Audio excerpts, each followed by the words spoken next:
Good morning everyone. तो आज से हम लोगों का स्टार्ट होने जा रहा है प्रोडक्ट ऑफ वेक्टर क्वांटिटी। लिखो बेटा, प्रोडक्ट ऑफ वेक्टर क्वांटिटी।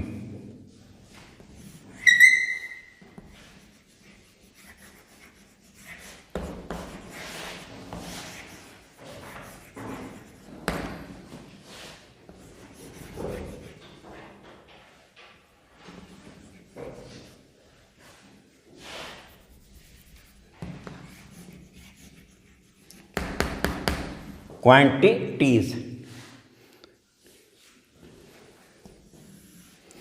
सदिश राशियों का गुणन। तो सदिश राशियों का गुणन दो प्रकार का होता है। एक गुणन होता है कि दो सदिश राशियां हैं, उनका हमने आपस में गुणा किया और गुणा करने के बाद जो हमें रिजल्ट मिला वो अदिश राशि मिली। तो if we multiply two vector quantity the result is scalar quantity, then that type of product is known as scalar product. और दो सदिश राशियों को गुणा करने पर जब हमें सदिश राशि मिलती है, if we multiply two vector quantity the result is vector quantity, then that type of product is known as vector product. तो इतना क्लियर हो गया बेटा। राशियां तो सदिश ही हैं, राशियां हमारी सदिश हैं, लेकिन जब हम गुणा कर रहे हैं तो रिजल्ट अदिश राशि मिल रहा है, तो अदिश गुणन। और राशियां सदिश हैं, रिजल्ट हमें क्या मिल रहा है? सदिश राशि। तो गुणन क्या कहलाया? सदिश गुणन।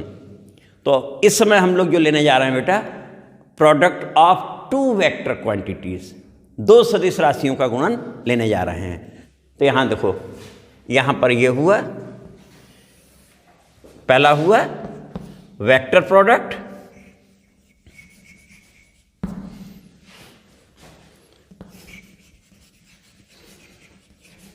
और दूसरा क्या हुआ बेटा?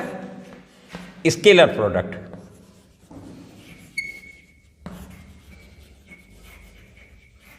दो प्रोडक्ट हैं। तो अब इसमें हम लोग दो वेक्टर क्वांटिटी का स्केलर प्रोडक्ट लेने जा रहे हैं बेटा। तो नेक्स्ट तुम अब लिखो, scalar product of two vector quantities.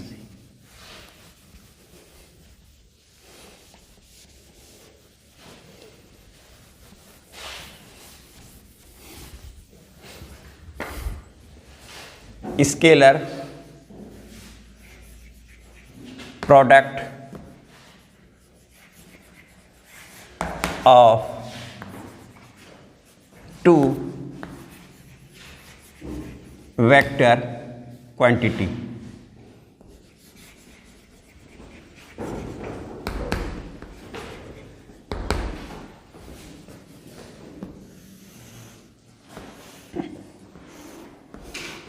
तो हमारे पास एक वेक्टर है ओ ए,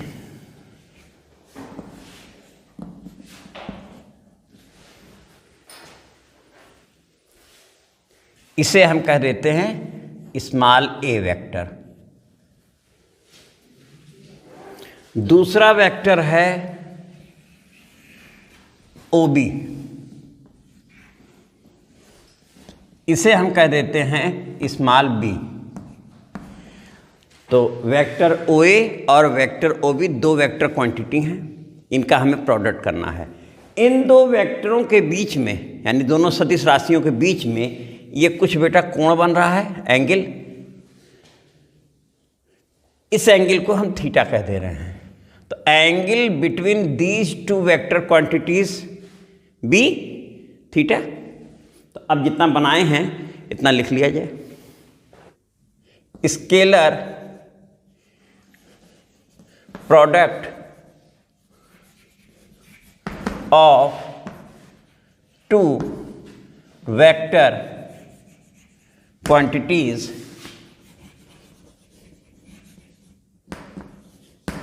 ओ A equal to small a and O B equal to small b. दो सदिश राशियों O A equal to A और O B equal to B का अदिश गुणन, हिंदी वाले लिख लें, का अदिश गुणन is represented by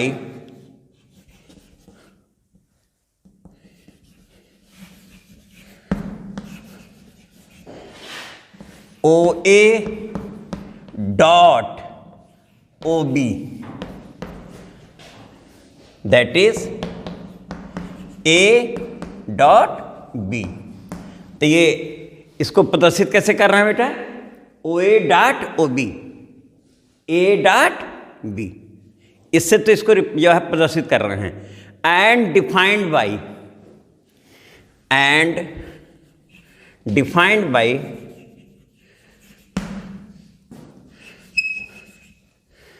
तथा परिभाषित किया जाता है OA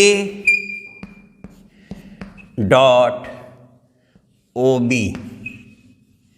तो यहाँ इस गुणन को हम किससे रिप्रेजेंट कर रहे हैं बेटा? डॉट से, और इसकी वजह से ही इसका एक नाम डॉट प्रोडक्ट भी होता है। अभी इसके बाद लिख देंगे, ठीक है ना? तो OA dot OB equal to modulus OA modulus OB modulus OA modulus OB cos theta.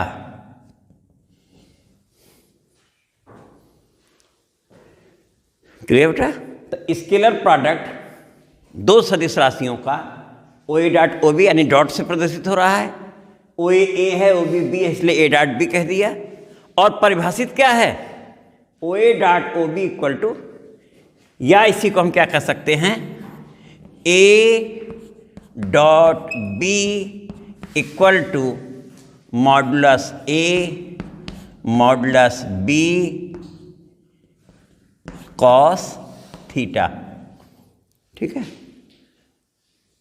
Theta क्या है बेटा? अभी बोले थे फिगर बनाते समय, जहां थीटा सदिश A और B के बीच का कोण है।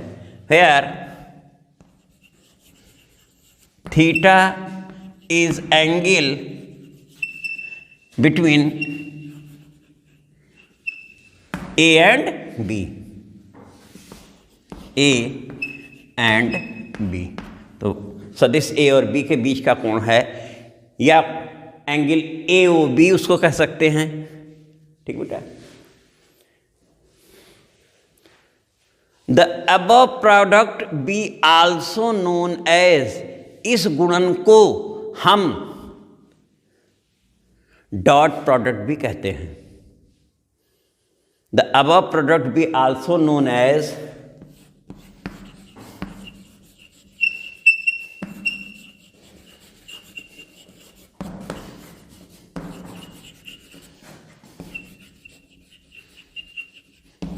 Dot product.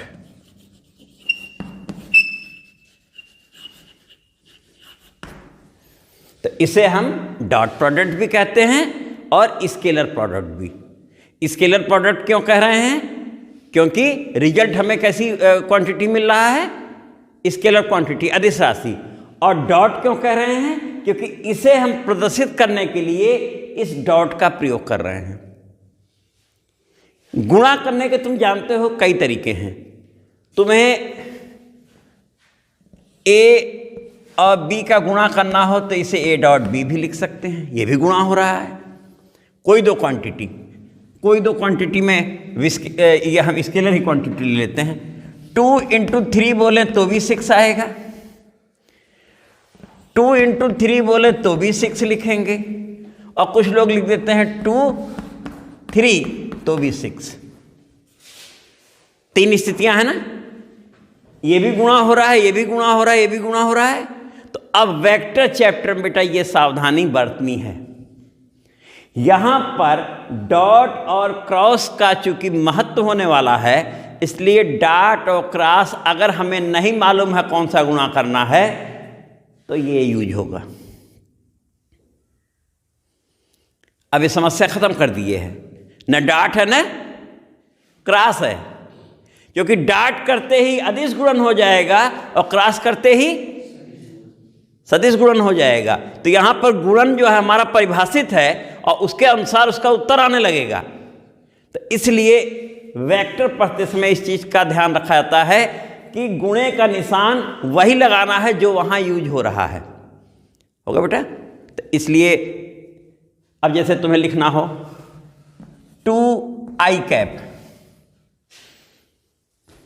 तो अब ये 2 इंटू आई कैप नहीं या 2 इंटू आई कैप नहीं, क्या लिखा है 2i कैप, कोई निशान नहीं बीच में है ना। और यूनिट वेक्टर में प्रोडक्ट हो गया कि नहीं हो गया उसका, तो साइंस क्लियर हो गया बेटा। तो एक सावधानी ये बरतनी है, तो ये हटा दें बेटा।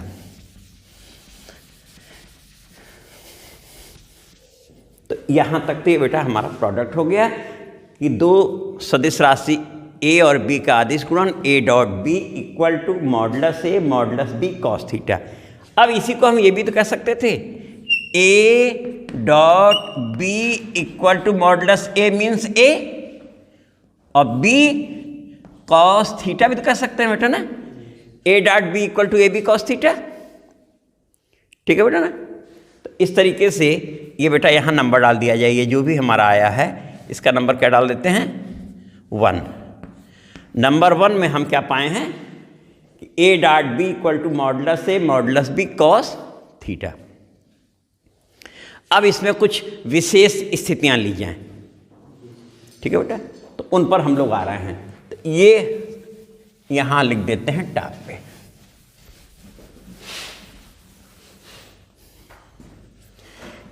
a dot b equal to modulus a modulus b cos theta number 1। बाकी व्याख्या हो चुकी है, फिगर बनी हुई भी है बेटा।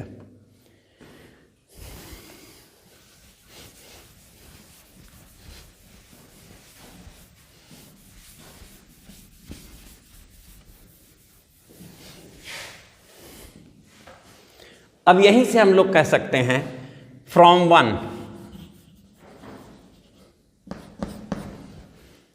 Cos theta equal to a dot b upon modulus a modulus b। ठीक बेटा, कह सकते हैं। तो a dot b upon modulus a modulus b, यानी अगर हमें दो सदिश राशियों के बीच का कोण निकालना है तो वो कॉस थीटा बराबर इस फार्मूले से निकाला जाएगा। थीटा क्या है, दोनों के बीच का कोण है। Finally theta equal to cos inverse हो जाएगा। ये हो गया बेटा। तो ये हमारा हो गया नंबर 2 कर देते हैं। अब नेक्स्ट आ जाओ। अब हम पॉइंट वाइज ऐसे चलते जा रहे हैं बेटा। अगला पॉइंट लेने जा रहे हैं अब a dot b equal to modulus a modulus b। तो इसको हमने क्या लिख दिया था बेटा, ए बी कॉस थीटा लिख दिया था। ये है तो ये इसके इक्वल हो गया, और a स्केलर क्वांटिटी है, b भी स्केलर क्वांटिटी है। तो ए बी को भी ये लिख सकते हैं, क्योंकि हमारे रियल नंबर में ये रियल नंबर ही हैं सब। जो रियल नंबर होते हैं उसमें प्रोडक्ट में कम्यूटेटिव लॉ होल्ड करता है, क्रम विनिमय नियम का पालन होता है। तो इसे ए बी को हम क्या लिख सकते हैं बेटा, बी ए कॉस थीटा। तो ये दो अदिश राशियों में जो कि वास्तविक संख्याएं हैं क्रम विनिमय नियम लागू होता है। इतना हो गया। यहाँ से आगे बढ़े तो ये बन गया बेटा modulus B modulus A cos theta. तो यहां बोले थे हम a dot B equal to mod A mod B cos angle between a and b। यहां आ गया है mod B mod A cos angle between b and a। हो रहा ना, a एंड b बोले चाहे b एंड a बोले, थीटा ही है ना। तो इसे हम b डॉट ए लिख सकते हैं। इसका मतलब modulus b modulus a angle between cos angle between b and a। तो अब तुम देखो A dot B B dot A के इक्वल आ गया। फाइनल रिजल्ट क्या आ गया? फाइनल रिजल्ट आ गया हमारा A dot B equal to B dot A. ठीक बेटा? तो अब हम कह सकते हैं कि दो सदिश राशियों के अदिश गुणन में क्रम विनिमय नियम का पालन होता है। लिख जाओ। तो thus commutative law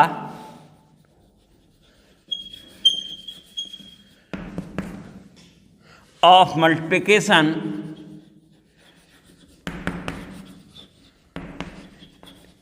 holds in scalar product of two vector quantities in scalar product of two vector quantities.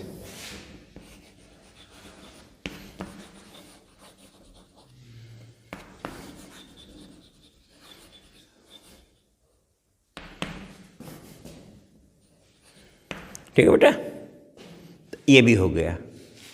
तो एंगल मिल गया और कम्यूटेटिव लॉ होल्ड कर रहा है। इसका मतलब अब यहाँ पर भी हमें छूट मिल गई, हम ए डॉट बी लिखें और चाहे बी डॉट। जैसे अभी तुम लोगों ने कुछ लेक्चर पहले देखा था कि एडिशन के केस में भी कम्यूटेटिव लॉ होल्ड करता है, a plus b equal to b plus a. अब इसके बाद अगले और आते हैं। इस थीटा को ध्यान में रखते हुए कुछ और स्पेशल केस बनने जा रहे हैं।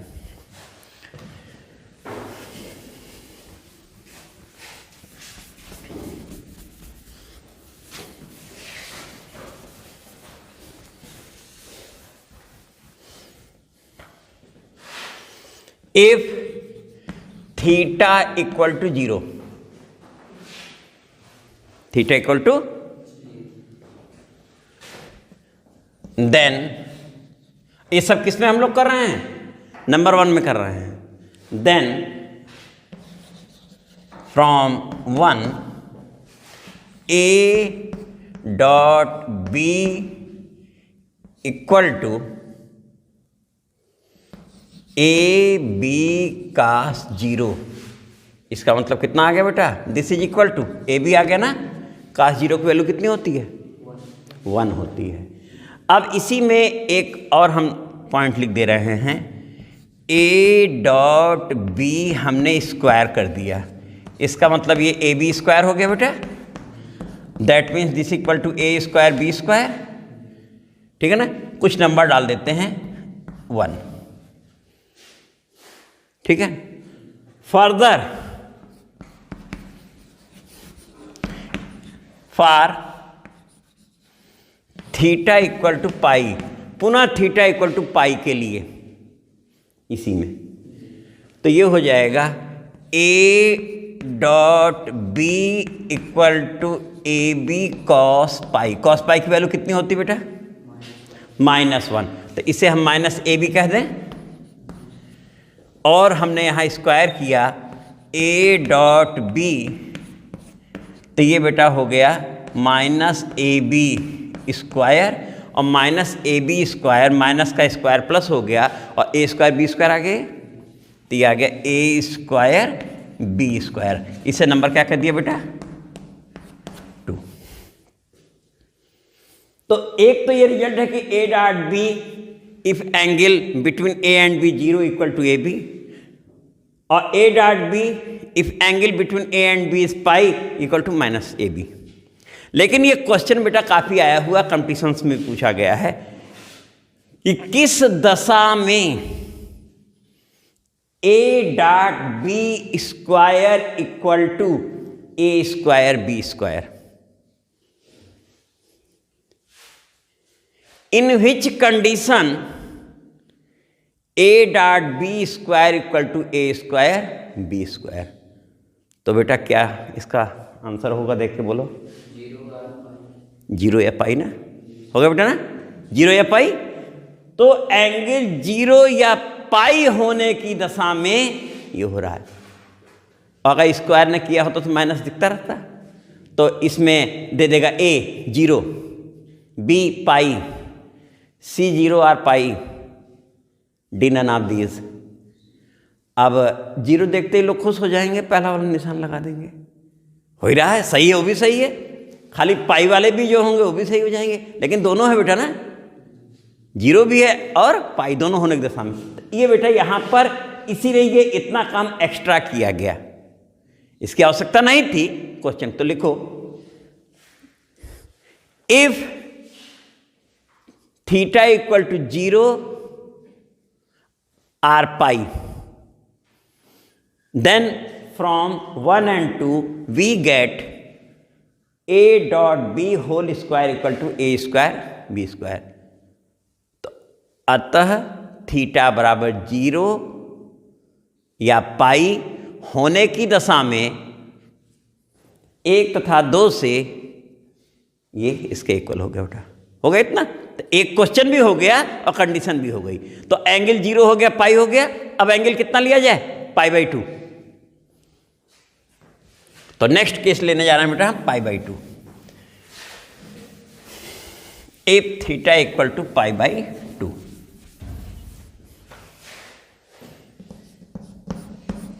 यानी 90 डिग्री भी कह सकते हैं इसे। पाई बाई 2 मतलब 90 अंश। तो if theta equal to pi by 2 then from 1। तो देखो बेटा a dot B equal to modulus a हमने ए लिख दिया, मॉडुलस बी बी लिख दिया, cos pi by 2। Cos pi by 2 की वैल्यू कितनी होती है? इसका मतलब ये रिजल्ट हमें कितना मिल गया? 0।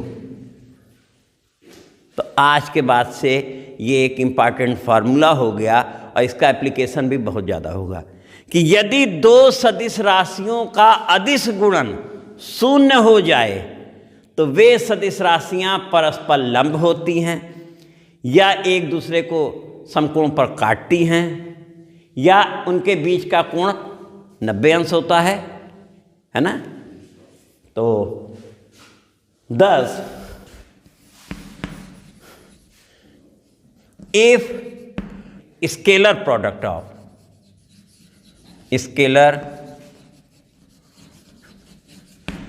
Product of two vector quantities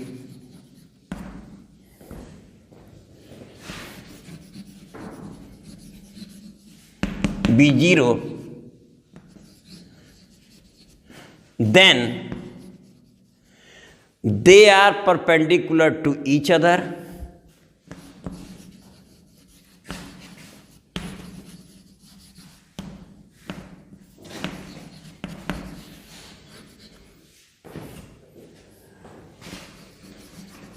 are angle between them 90 degree।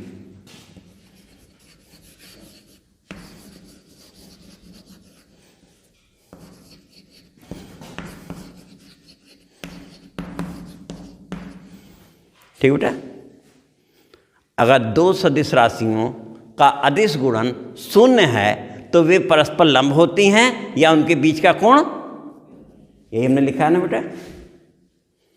ये तुम्हारा रिजल्ट इंपॉर्टेंट है, इसका काफ़ी यूज होगा बेटा।